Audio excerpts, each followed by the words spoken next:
Hello guys, good morning. Magluto tayo ngayon ng ginisang kamatis guys.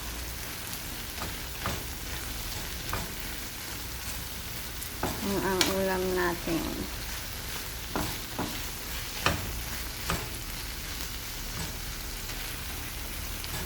Hindi ko siya lalagyan ng itlog guys. Ganyan ang gusto kong pagkain. Kaya ang gusto ko sa kamatis.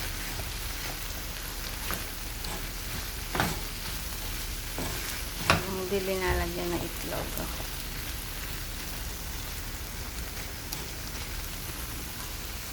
Tapos dito naman sa kabila guys, nagluto tayo ng puso ng manok. Lagyan natin ng beans. Gumawa tayo ng pasa. Ewan ko kung ano magiging lasa nito guys. Thanks for watching.